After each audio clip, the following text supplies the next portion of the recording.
Hello friends, my self Meenu. और आज हम रिंग थ्योरी पे बेस्ड कुछ एग्जांपल करेंगे। फर्स्ट हमारा एग्जांपल है, prove that the set R equal to 0 1 2 3 4 is a commutative ring for addition modulo 5 and multiplication modulo 5। Is it an integral domain. हमें proof करना है कि आर हमें 0 से 4 प्लस मॉड्यूलो 5 और क्रॉस मॉड्यूलो 5 के लिए हमें इसको एक कम्यूटेटिव रिंग प्रूफ करना है। साथ में ये प्रूफ करना है कि क्या ये एक आईडी भी होगी। तो हमने क्या किया, दोनों के लिए अलग अलग टेबल बना ली। प्लस मॉड्यूलो 5 के लिए एंड प्लस मॉड्यूलो 5 के लिए 0 1 2 3 4 0 1 2 3 4 दोनों साइड लिख लिया। मॉड्यूलो 5 प्लस एडिशन मॉड्यूलो 5 क्या बोलता है कि जब तक मतलब कि यानी कि ए प्लस मॉड्यूलो 5b, इसकी वैल्यू क्या रहेगी, a प्लस बी रहेगी। लेकिन कब तक रहेगी, जब तक कि a plus be less than 5 है। जैसे ही a plus be greater than 5 या इक्वल टू 5 होगा तो इसकी वैल्यू हो जाएगी a प्लस बी माइनस 5। यानी कि जब तक योग 5 है तब तक तो ऐसे कैसा लिखा जाएगा, और जैसे ही 5 से ज़्यादा हो जाएगा तो उसमें जो योग आया हमारा उसमें से 5 हम माइनस कर देंगे। जैसे हम देखें, जैसे 2 एडिशन मॉड्यूलो 5 प्लस 4 6 होता है। 5 से ज़्यादा है तो 6 माइनस जो योग आया इनका एक्चुअल 6, उसमें से हम क्या माइनस कर देंगे 5, यानी कि 1, वो इसकी वैल्यू आ जाएगी। इसके हिसाब से हमने टेबल बना ली। इसी तरह क्रॉस मॉड्यूलो 5 के लिए बना ली। इसमें क्या बोलता है, क्रॉस मॉड्यूलो 5 भी क्या बोलता है, जब तक आपका a cross modulo 5b equal to क्या रहेगा ab। लेकिन ये कब तक रहेगा, जब तक ab लेस देन क्या है 5। जैसे ही ab ग्रेटर देन 5 होगा तब हम क्या कर देंगे, ab ग्रेटर देन जैसे ही 5 होगा तो जो हमारा ab एक्चुअल में आया उसको 5 से डिवाइड करने पे जो रिमाइंडर रहता है, जो शेषफल रहता है, वो लिखेंगे हम। वो हमारा क्या होगा, क्रॉस मॉड्यूलो 5 के रेस्पेक्ट में वैल्यू आएगी। जैसे मैं कहूँ कि 2 मल्टीप्लिकेशन मॉड्यूलो 5 इंटू 3 क्या होता है, 6 होता है एक्चुअल में। मतलब कि 2 मल्टीप्लिकेशन मॉड्यूलो 5 इंटू 3, तो हमें नॉर्मली पता है 2 इंटू 3 क्या होती है, 6 होता है, जो कि 5 से क्या है ज़्यादा। तो हम क्या करें, 6 को 5 से डिवाइड करें और जो शेषफल रहे यानी कि 1 बचेगा वो हम क्या लिखेंगे, इसका रिजल्टेंट। तो 2 मल्टीप्लिकेशन मॉड्यूलो 5 क्या आएगा 1, ये हमारा रिजल्टेंट। इस हिसाब से हम इसकी टेबल बना लेंगे। अब हम इस टेबल के थ्रू बोल सकते हैं इसको रिंग प्रूफ करना है। तो रिंग प्रूफ करने के लिए क्या होता है, पहला आर प्लस क्या हो, अबेलियन ग्रुप। इसका मतलब क्लोजर समवर्तता, यानी कि जो भी एलिमेंट हो सारे इसी के ही हो। तो आर प्लस 5 हम देख रहे हैं इस टेबल में जितने भी एलिमेंट हैं सारे क्या हैं, इस सेट के ही हैं, आर के 0 1 2 3 4। ठीक है। फिर सेकेंड चीज़ क्या आती है, एसोसिएटिविटी। एसोसिएटिविटी यानी कि कोई भी 3 एलिमेंट लें, a plus modulo 5 bracket b plus modulo 5 c। इसकी वैल्यू क्या है, इसकी वैल्यू इक्वल आए a प्लस मॉड्यूलो 5b दोनों ब्रैकेट में, फिर प्लस मॉड्यूलो 5c इसके इक्वल आए। तो हम देख सकते हैं कोई भी 3 एलिमेंट उठा के सेम वैल्यू आएगी। थर्ड प्रॉपर्टी आती है हमारी, एडिटिव आइडेंटिटी एग्जिस्ट हो। तो एडिटिव आइडेंटिटी यहाँ पे क्या है, यानी कि a को हमारे पास ऐसा कोई एलिमेंट हो जिसमें r का कोई भी एलिमेंट जोड़ा जाए तो वापस वही एलिमेंट आए, यानी कि a प्लस 0। हम एडिटिव एलिमेंट को 0 से शो करते हैं तो a प्लस 0 इक्वल टू हमारे पास क्या है, a आए। यहाँ पे 0 सिर्फ नोटेशन है, a आ जाए। तो यहाँ पे हमें वो एलिमेंट एक्चुअल में भी 0 ही हो रहा है। 0 ही ऐसा है जिसको जो किसी भी एलिमेंट 0 को 0 से जोड़ लो, 1 से जोड़ लो, 2 से, 3 से, 4 से, वापस क्या आएगा 0 1 2 3 4। तो ये क्या है हमारा एडिटिव आइडेंटिटी। फिर आता है एडिटिव इन्वर्स। एडिटिव इन्वर्स क्या होता है कि a plus B equal to क्या आ जाए हमारे, इक्वल टू 0, यानी कि एडिटिव आइडेंटिटी आ जाए। तो यहाँ पे क्या है, जहाँ जहाँ 0 आ रहा है वो एलिमेंट एक दूसरे के एडिटिव इन्वर्स हो गए। 0 का एडिटिव इन्वर्स 0, 1 का एडिटिव इन्वर्स 4 हो गया, क्योंकि 1 प्लस मॉड्यूलो 5 4 क्या आएगा, इक्वल टू 0, एडिटिव आइडेंटिटी के इक्वल आ गया। इसी तरह 2 प्लस 3 5 होता है, तो वो 5 माइनस 5 हो गया 0 बन गया वो। तो यहाँ पे क्या एडिटिव आइडेंटिटी इक्वल हो गया ना, 2 प्लस 3 इक्वल टू 0। इसी तरह 3 के लिए 2 हो गया, 4 के लिए 1 हो गया। फिर कम्यूटेटिव क्या बोलता है, A plus B equal to B plus A. तो हमें पता है additive A plus modulo 5 B करोगे या बी प्लस मॉड्यूलो 5 ए करोगे, बात तो एक क्या नहीं है।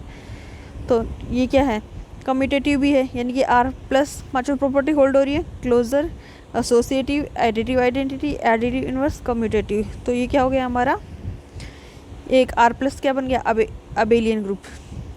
नेक्स्ट हमें क्या देखना होता है कि आर क्रॉस जो दूसरा ऑपरेशन है उसके रिस्पेक्ट में भी क्या हो, हमारे पास क्लोजर हो और एसोसिएटिव हो। क्लोजर मतलब जितने भी एलिमेंट हैं वो सारे इसी के ही हों।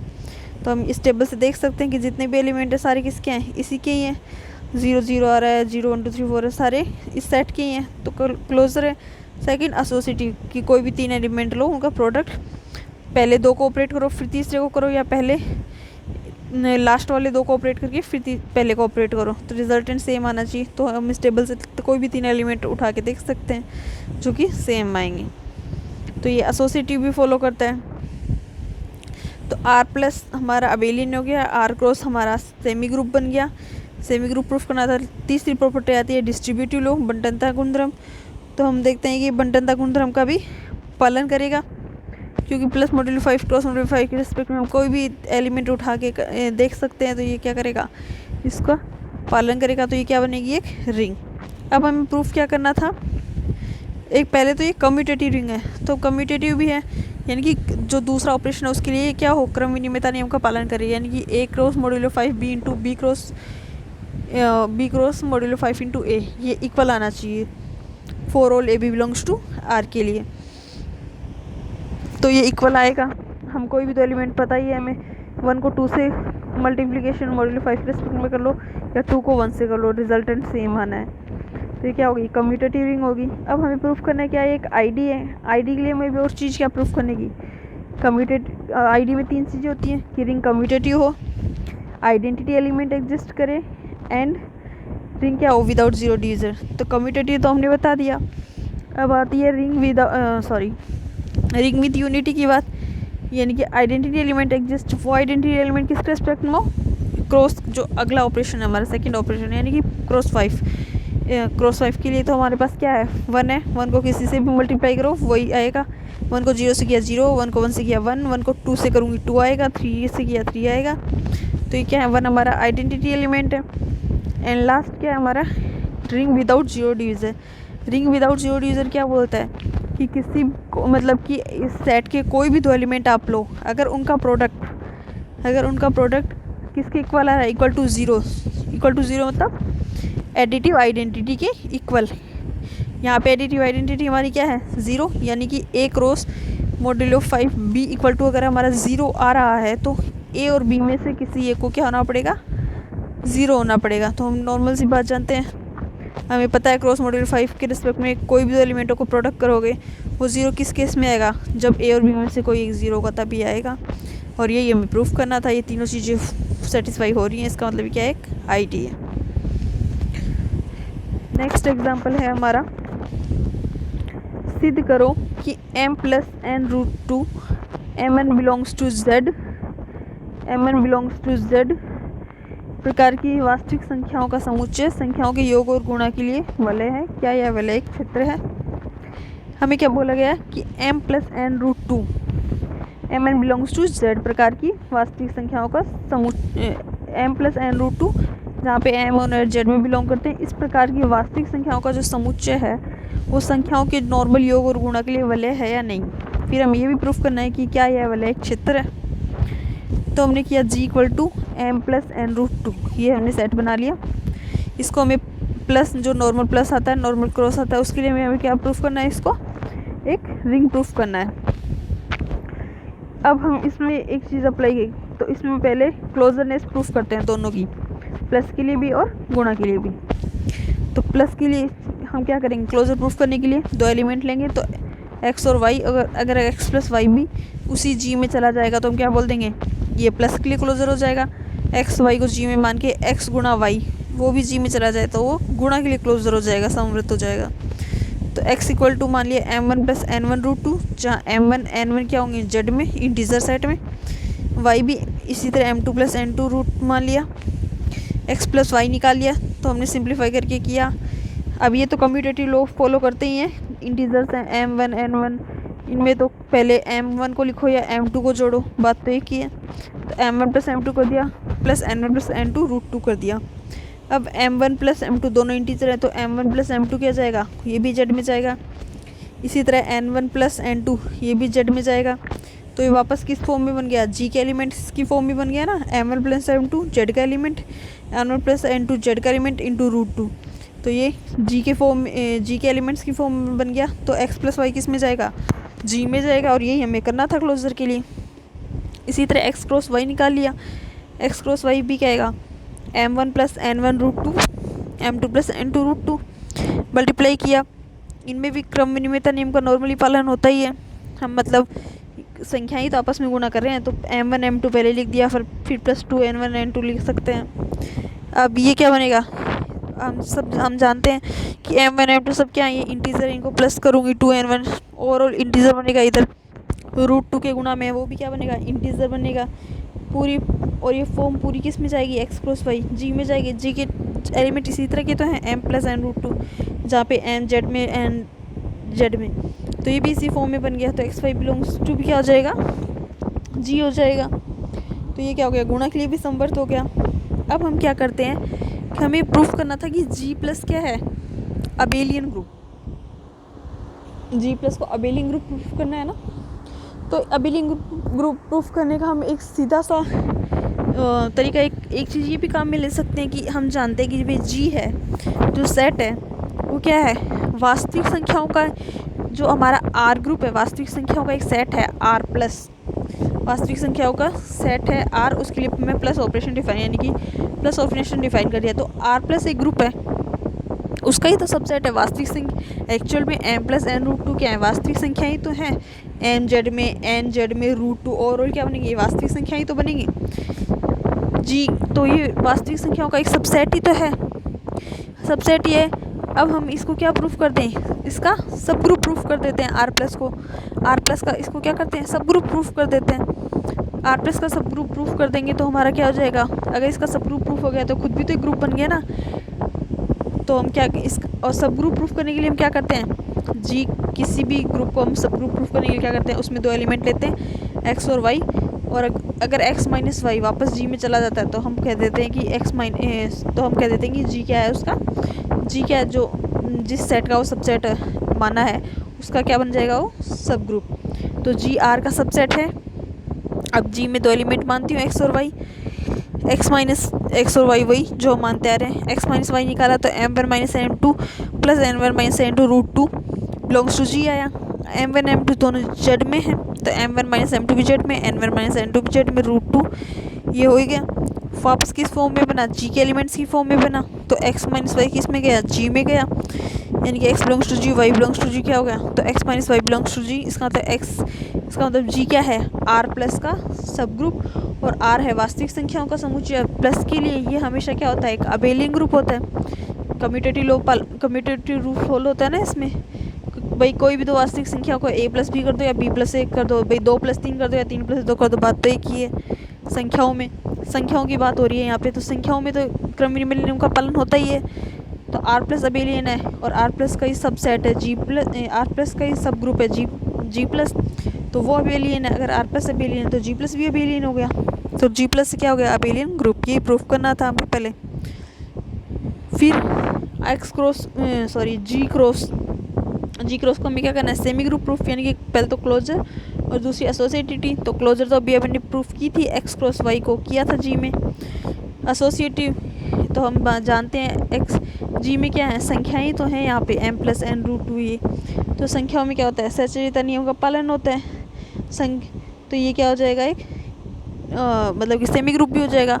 इसी तरह संख्याओं में बंटनता नियम का भी पालन होता है। तो ये क्या बन जाएगा, एक वलय। तो वलय बन जाएगा। अब उसके बाद आती है हमारी क्या, यह वलय एक क्षेत्र है। क्षेत्र बनने के लिए हमें क्या करना है, पहले चीज़ चाहिए कम्यूटेटिव रिंग, यानी कि जो दूसरा ऑपरेशन है हमारा क्रॉस, उसके लिए क्या होगा, क्रम विनिमय, यानी कि a cross b cross a। तो हम जानते ही हैं संख्याएं क्या होती हैं, क्रम विनिमय नियम का पालन करती हैं। तो इसका मतलब ये क्रम विनिमय तो हो गई यहाँ पे, क्योंकि जी में एलिमेंट्स क्या हैं, संख्याएं तो हैं। मतलब x गुणा वाई कर लो या y गुणा x करो, रिजल्ट तो एक ही आना है। तो क्रम विनिमय तो हो गई। 3 प्रॉपर्टी होती है ना क्षेत्र प्रूफ करने के लिए, एक तो क्रम विनिमय, एक रिंग कम्यूटेटिव रिंग, एक कम्यूटेटिव रिंग, दूसरी रिंग विद यूनिटी, तीसरी की every non zero element has its multiplicative inverse, यानी कि क्रम विनिमय हो, तत्सम की रिंग हो और प्रत्येक जो नॉन जीरो अशून्य अवयव है उसका प्रतिलोम अवयव विद्यमान हो। तो क्रम विनिमय हो गई। अब दूसरी बात आती है तत्सम की, यानी कि ऐसा कोई एलिमेंट हो इसमें जिसको इससे गुणा, इसके प्रत्येक एलिमेंट से गुणा करो, यानी कि x गुणा जिसको हम ई से शो करते हैं, x गुणा ई इक्वल टू क्या है, x है। तो हमारे पास है ना एलिमेंट 1 प्लस 0√2, 1 जेड में 0 जेड में, यानी कि 1 प्लस 0√2 जी का एलिमेंट हो गया। इसको जी के किसी भी एलिमेंट से गुणा करो आप, m प्लस n रूट किसी से गुणा करो, वापस क्या आएगा m प्लस n रूट 2। तो ये क्या हो जाएगा हमारा तत्सम की भी हो गई, मतलब रिंग विद यूनिटी मिल गई। तीसरी आता है हमारा कि कोई भी नॉन जीरो एलिमेंट इसका क्या हो, इसका कोई भी नॉन जीरो एलिमेंट है उसका मल्टीप्लिकेटिव इन्वर्स हो। तो मैंने इसका नॉन जीरो एलिमेंट क्या है, m प्लस n रूट 2, जहाँ पे सिर्फ मतलब कि इसका नॉन जीरो एलिमेंट क्या होगा, जो अपना एडिटिव आइडेंटिटी उसको छोड़ दो, बाकी सारे एलिमेंट उसकी बात करता है, यानी कि 0 प्लस 0√2 है उसको छोड़ दो, उसके अलावा जितने भी एलिमेंट है यानी कि m प्लस n रूट 2, जहाँ पे m और n नॉट इक्वल टू 0 है बस। तो उसका इन्वर्स हम जानते हैं नॉर्मली क्या होता है भाई, m प्लस n रूट 2 का इन्वर्स क्या होता है 1/m प्लस n रूट 2 ही तो होगा, ताकि इक्वल टू क्या जाए मेरे पास 1, ताकि इक्वल टू क्या जाए मेरे पास 1, जो कि क्या है हमारी रिंग विद यूनिटी, यही तो आना चाहिए। तो 1/m प्लस n रूट 2 को हम m इसको कॉन्जुगेट से गुणा करें तो क्या बनेगा m minus n root 2, m minus n root 2 से ऊपर नीचे गुणा कर दिया तो m minus n root 2 upon m square minus 2n square, ये क्या बन जाएगा हमारा इसका मल्टीप्लिकेटिव इन्वर्स बन जाएगा m प्लस n रूट 2 का, m प्लस n रूट 2 का मल्टीप्लिकेटिव इन्वर्स बन गया।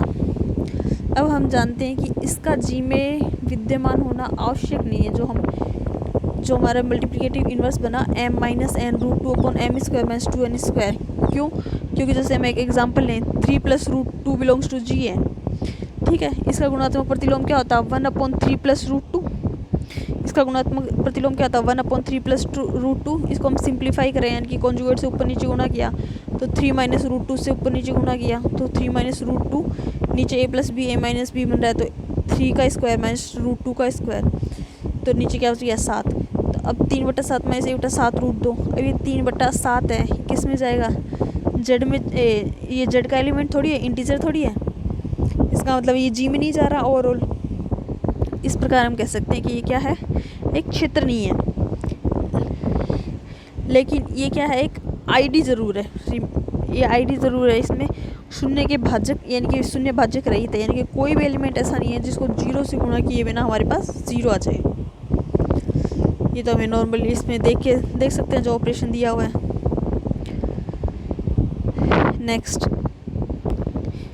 नेक्स्ट है गाउसियन पूर्णांकों का समुच्चय j equal to a plus iota b, जहाँ पे a और b किस में है z में है, सम्मिश्र संख्याओं के योग और गुणन के लिए एक वलय है। क्या यह एक पूर्णांकीय प्रांत है, क्या यह एक क्षेत्र है, ये हमें प्रूफ करना है। तो हम जानते हैं कि ये j जो दे रखा है सबसेट किसका है c का, कॉम्प्लेक्स एलिमेंट्स का सेट है a प्लस आयोटा b। जब कॉम्प्लेक्स एलिमेंट्स होते हैं सी में क्या होता है, सी में भी होते तो ए प्लस आयोटा भी, लेकिन यहाँ पे ए और बी किस में बिलोंग करते हैं रियल फील्ड में आर में, और यहाँ पे जे जो दे रखा है वो दे रखा है ए प्लस आयोटा भी, ए और B Z belongs to Z. तो जे हमें सीधा पता है कि सबसेट किसका बन रहा है सी का, कॉम्प्लेक्स एलिमेंट्स का जो सेट है उसका। अब वही सिस्टम जो अभी सेकेंड क्वेश्चन में किया, पहले दोनों को क्लोजर करेंगे, प्लस के लिए भी और क्रॉस के लिए भी। तो x प्लस वाई मान लिया, a1 plus iota b1 x, a2 plus iota b2 y, x plus Y निकाल लिया। सम्मिश्र संख्याएं आपस में क्रम विनिमय करती हैं, यानी कि पहले a1 प्लस a2 लिख सकते हो, फिर आयोटा करके b1 प्लस b2 लिख सकते हो। किस फॉर्म में बन गया, a1 और a2 दोनों जेड के थे तो a1 प्लस a2 भी जेड में बना, b1 प्लस b2 भी जेड में बना, ओवरऑल किस में गया j में। इसी तरह हमने एक्स वाई निकाल लिया तो a1 plus iota b1, a2 plus iota b2 क्या बना a1 a2 minus B1 B2 को सिंप्लीफाई करके बना लिया, प्लस आयोटा आएगा आगे। तो A1 A2 हम जानते हैं पूर्णांक संख्याएं हैं, उनका गुणा माइनस ओवरऑल क्या बनता है, पूर्णांक संख्याएं बनती है। तो ये भी किस में गया, ओवरऑल J में। तो दोनों क्या है, प्लस और क्रॉस के लिए क्या हो गई, क्लोजर समवर्त हो गई। अब हम वही करेंगे कि x minus Y belongs to x और y J में है, x minus Y belongs to J करके इसको C का क्या बना देंगे, सब ग्रुप C प्लस का। तो C प्लस का सब ग्रुप बना दिया, x माइनस वाई निकाल लिया, वो भी क्या आएगा, A1 minus A2 plus iota B1 minus B2 किस में जाएगा, J में। तो ये क्या बन जाएगा, C प्लस का सब ग्रुप। और C प्लस क्या होता है, कॉम्प्लेक्स आयोटा, ये भी क्या होता है, एक अबेलियन ग्रुप, क्योंकि हम पता ही है समिश्र संख्या x प्लस वाई कर लो या y प्लस एक्स करो, बात एक ही है। तो उसका मतलब J प्लस क्या होगा, एक अबेलियन ग्रुप हो गया। अब हमें क्या करना है, फिर इसके बाद हम क्या चाहते हैं, संख्याओं का गुणा क्रम विनिमय और सहचारी होता है तथा योग के सापेक्ष बंटन गुणधर्म का पालन करता है। अगली प्रॉपर्टी हमें J क्रॉस को सेमी ग्रुप प्रूफ करना था ना, सेमी ग्रुप मतलब क्लोजर और एसोसिएटिव। तो क्लोजर तो हमने पीछे कर रखा है, और सहचारी इसने यहाँ लिख दिया कि संख्याओं का गुणा क्या होता है, कॉम्प्लेक्स संख्याओं गुणा सहचारी नियम का पालन करता है। भाई A क्रॉस कोई भी कॉम्प्लेक्स 3 नंबर ले लो, A cross B cross C की कैसे भी ऑपरेट करो, रिजल्टेंट सेम आता है। तो सहचारी होता है, योग के सापेक्ष बंटनता गुणधर्म का भी पालन होता है। तो ये क्या बन गई, एक वलय। अब हमें क्या करना है, अब हमें इसको पहले एक पूछा था कि ये आईडी है क्या, तो आईडी प्रूफ करने के लिए हम क्या करें, पहले तो एक क्रम विनिमय तो हो गई, ये वाला क्रम विनिमय तो ऑब्वियसली होगी, क्योंकि जैसे ही भाई इसमें दो एलिमेंट हैं x और y, x क्रॉस y और y क्रॉस x दोनों सेम आएंगे, क्योंकि x क्रॉस y है तो समिश्र संख्याएं आपस में क्रम विनिमय का पालन करती हैं। तो क्रम विनिमय हो गई। फिर आती है रिंग विद यूनिटी, यानी कि आइडेंटिटी चेक करनी है। तो वो क्या है, 1 प्लस आयोटा 0, जहाँ पे 1 किस में है, जेड में, 0 क्या है, जेड में। तो a plus iota b belongs to Z and a plus iota b belongs to j, जहाँ पे a और b क्या होनी चाहिए, जेड में। तो 1 प्लस आयोटा डॉट 0, यानी कि 1 किस में हो गया, j में हो गया। और 1 को आप किसी से ही गुणा कर लो, किसी भी a प्लस आयोटा b से वापस a प्लस आयोटा b आना है, यानी कि j के किसी भी एलिमेंट से गुणा करो, j का वही एलिमेंट आ जाएगा। तो ये क्या है, 1 क्या है हमारे पास, आइडेंटिटी हो गई। और तीसरी चीज़ हमें पता है कि कोई भी भाई j में एलिमेंट किस तरह के हैं, a प्लस आयोटा b। इसको मैं किसी भी संख्या से, ऐसी कोई संख्या नहीं है शून्य संख्या जिसको गुणा कर दूं और 0 आ जाए, सिर्फ 0 ही ऐसा है कि a प्लस आयोटा b को 0 से गुणा करूँगी तब भी मेरे पास 0 आएगा। तो इसमें क्या है, शून्य भाजक नहीं है, यानी कि a डॉट b अगर 0 है तो a और b में से कम एक को 0 होना पड़ेगा इसमें। तो इसका मतलब ये क्या है, शून्य भाजक रहित वाले। तो ये क्या बन गई, एक पूर्णांकीय प्रांत। लेकिन हमें क्या करना है, नेक्स्ट हमें पूछा था कि ये फील्ड है। फील्ड के लिए मैं क्या करती कि a plus iota b belongs to j है, ठीक है। इसका क्या किया, C में गुणात्मक प्रतिलोम निकालना है। तो वो क्या होता, 1/a minus iota b, 1/a minus iota b होता। ये इसका क्या होता, प्रतिलोम गुणात्मक 1/a माइनस b को अपन सिंप्लीफाई कर लेते हैं, a प्लस आयोटा b से तो ऊपर नीचे कॉन्जुगेट से गुणा किया, तो ऊपर क्या बन गया, a प्लस आयोटा b, नीचे बन गया a square plus b square, यानी कि a minus b a plus b से फॉर्मूले से ये बन गया। अब हमें जो रिजल्टेंट मिला क्या बना, a/a square plus b square minus iota b a square plus b square. लेकिन ये एलिमेंट इसका क्या है, j में जाना आवश्यक नहीं है, ये एलिमेंट j में बिलोंग करी ज़रूरी नहीं। जैसे मैंने एग्जांपल लिया 2 प्लस 3 आयोटा, इसका इन्वर्स क्या होता है, 1/2 प्लस 3 आयोटा। 1/2 प्लस 3 आयोटा को सिंप्लीफाई किया तो 2 माइनस 3 आयोटा से कॉन्जुगेट कर लिया, तो क्या बना, 2 माइनस 3 आयोटा अपॉन 2 का स्क्वायर प्लस 3 का स्क्वायर। तो ये बना। अब यहाँ पे अपने को पता है 2/13 माइनस 3/13, ये किस में, j में, जेड में थोड़ी जा रहे हैं। j में तो वो एलिमेंट है ना a प्लस आयोटा b, जहाँ पे a भी जेड में हो b भी जेड में हो। यहाँ पे 2/13 ना तो ये जेड में है ना 3/13 है, तो ये क्या नहीं है, एक फील्ड। Thank you.